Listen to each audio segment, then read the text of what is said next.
मैं हूं ज्योति और आप देख रहे हैं रेडियो कनपुरिया। आज लाल बहादुर शास्त्री जी की पुण्य तिथि है, तो चलिए थोड़ी सी उनके बारे में जानकारी लेते हैं और उनके बारे में जानने का प्रयास करते हैं। एक छोटा लड़का जिसके पास नदी पार करने के लिए नाव वाले को देने के लिए पैसे नहीं है, परंतु उसकी पढ़ाई को लेकर लगन इतनी है कि वह सर पर किताबें बांधकर वह गंगा नदी को पार कर जाता है। उसको गंगा नदी को दिन में 2 बार तैर कर पार करना होता था। ये साहस की दास्तान है भारत के पूर्व प्रधानमंत्री लाल बहादुर शास्त्री जी की। लाल बहादुर शास्त्री जी का जन्म 2 अक्टूबर 1904 उत्तर प्रदेश के मुगल सराय में हुआ था। उनके पिता का नाम शारद प्रसाद श्रीवास्तव और माता का नाम राम दुलारी था। लाल बहादुर शास्त्री के पिता का देहांत बचपन में ही हो गया था।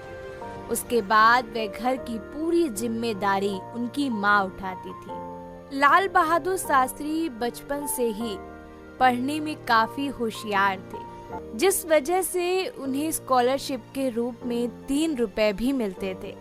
शास्त्री जी के बचपन की एक और कहानी काफी प्रचलित है कि वे अपने दोस्तों के साथ कई स्कूल आते जाते थे और इस रास्ते के बीच में एक बाग पड़ता था। एक दिन बाग की रखवाली करने वाला वहां नहीं था, तो उन्हें और उनके साथियों को लगा कि यह अच्छा मौका है और उन्होंने बाग में से कई फल फूल तोड़े और इतने में माली आ गया। उसके आते ही सभी वहां से भाग गए, पर वहां पर सिर्फ शास्त्री जी खड़े रहे। उनके हाथ में कोई फल नहीं था, लेकिन उनके हाथ में एक गुलाब का फूल था जो उन्होंने उसी बाग से तोड़ा था।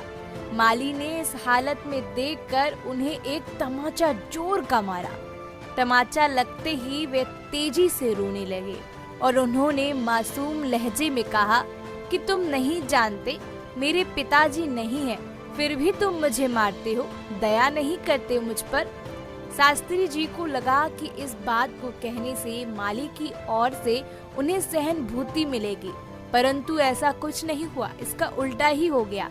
माली ने उनके एक और तेज तमाचा मारा और कहा, जब तुम्हारे पिताजी नहीं हैं, तो तुम्हें ऐसी गलती नहीं करनी चाहिए, तुम्हें तो नेक और ईमानदार बनना चाहिए।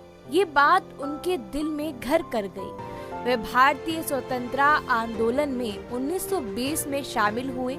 1930 में उन्होंने नमक सत्याग्रह में भाग लिया, जिसके लिए उन्हें 2 साल से ज्यादा की जेल भी हुई।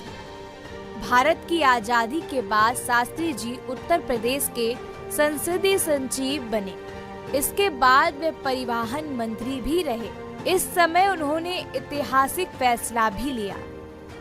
उन्होंने पहली बार महिला कंडक्टरों की नियुक्ति की थी। इसके बाद रेल मंत्री रहते हुए उन्होंने 1955 में इंटीग्रल कोच फैक्ट्री में पहली मशीन स्थापित की थी। 3 अक्टूबर 1904 को जन्मे श्री लाल बहादुर शास्त्री ने भारत के दूसरे प्रधानमंत्री के रूप में कार्य किया। बचपन में उनके करीबी और परिजन उन्हें प्यार से नन्हे कहकर बुलाते थे।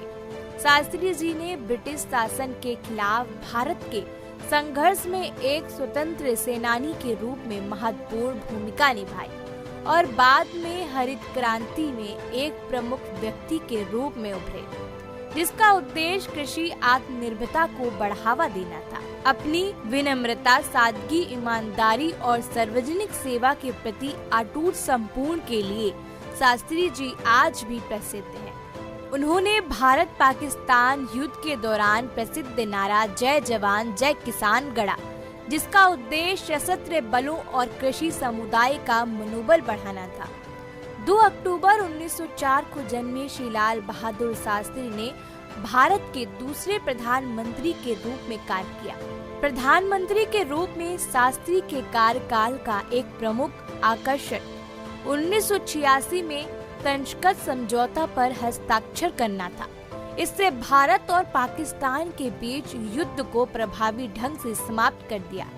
हालांकि 11 जनवरी 1986 को तंशकत उज्बेकिस्तान में रहस्यमय परिस्थितियों में उनकी मृत्यु हो जाने पर उनका जीवन दुखद रूप से समाप्त हो गया। आज तक उनकी मृत्यु जांच और बहस का विषय बनी हुई है। क्या आपको ये जानकारी थी?